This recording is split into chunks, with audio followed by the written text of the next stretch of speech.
मौत के सौदागर भाजपचा क्रूर चेहरा समोर. संजय राऊतांचा ट्विट करत अमित साटमांवर घणाघात. तर बोलण्यामध्ये कधी कधी वेगळा संदर्भ असतो. साटमांच्या बोलण्याचा चुकीचा अर्थ घेतला गेला. बावनकुळे यांची सारवासारव. अमित साटम यांना निर्लज्जांचे शिरोमणी हा पुरस्कार द्या. साकीनाका चेंबूर घटनेवर हसल्याने अमित साटमांवर संदीप देशपांडेंची टीका. अमित साटमांचा आमदारकी मुंबई भाजप अध्यक्षपदाचाही राजीनामा घ्या अशी मागणी.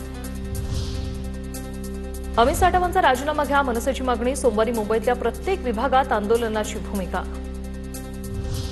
वरळीच्या सातबाऱ्यावर कुणाचंही नाव लिहिलेलं नाही. पुढे काय करायचं हे वरळीची जनता ठरवेल. सचिन अहिर यांचा आदित्य ठाकरेंवर निशाणा. तर गिरणी कामगार बेस्ट संपाच्या भूमिकेवरून शिंदेंचं आकर्षण वाढलं. अहिर यांची प्रतिक्रिया. खासदार फोडल्याचं बक्षीस वगैरे काही नाही. उपसभापतीपद राजकीय पद नाही. अहिरांकडून स्पष्ट. तसंच माझी बिनविरोध निवड करत विरोधी पक्षानेही चांगली भूमिका घेतली. अहिरांकडून विरोधकांचाही आभार. मुंबई महापालिकेचा कारभार चोरा चिलट्यांच्या हाती गेलेला आहे. खात्यापित्या नगरपित्यांनी चिमुकल्याचा आणि वृद्धांचा बळी घेतला. आयुक्त भिडेंची बदली करण्याची हिंमत अधिकार मिंधेंकडे आहे का सामनामधून अशा शब्दात निशाणा साधलाय. आता पाहूया टॉप 9 राजकीय बातम्या.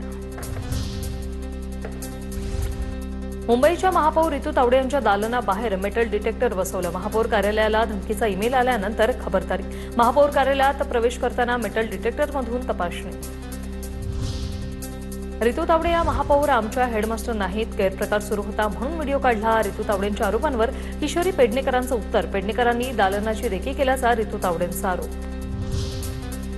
गटनेत्या किशोरी पेडणेकरांचा वेगळा प्रोटोकॉल. मात्र महापौरांच्या दालनात जाऊन हेरगिरी करणं चुकीचं. मंत्री संजय शिरसाट यांची टीका. रामाची आभूषणं चोरीला जात आहेत आणि तुम्ही म्हणताय की संयम पाळा. रामाचे दागिने महमूद गजनी नाही तर तुमच्या पक्षातील लोकांनी लुटलेत. आता हे लोक का बोलत नाही? राम मंदिर चोरीवरून राऊतांचा भाजपवर निशाणा. फडणवीसांकडून प्रवीण दरेकरांच्या सहकारी संघाच्या कामाचं कौतुक. मासिकाचं संपादन असलेल्या दरेकरांनाही पुरस्कार द्या. सकाळी 9 वाजता भोंगा न वाजवता उत्तम संपादक म्हणून काम करता येईल हे दिसून येईल. फडणवीसांचं नाव न घेता संजय राऊत यांना खूप चकटवला. उपमुख्यमंत्री एकनाथ शिंदे उपचारासाठी खासगी रुग्णालयात दाखल. ताप आणि अशक्तपणा जाणवत असल्याने रुग्णालयात दाखल झाल्याची सूत्रांची माहिती.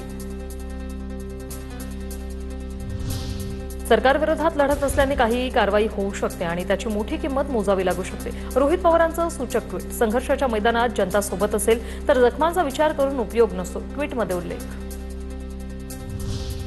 मुंबईत कॉटन ग्रीन परिसरात उघडे मॅनहोल पाहून महापौर संतापल्या. महापौर रितू तावडेंनी उघडे मॅनहोल पाहून अधिकाऱ्यांना सुनावलं. कॉटन ग्रीन परिसरातील पाहणी दौऱ्यावेळची ही घटना.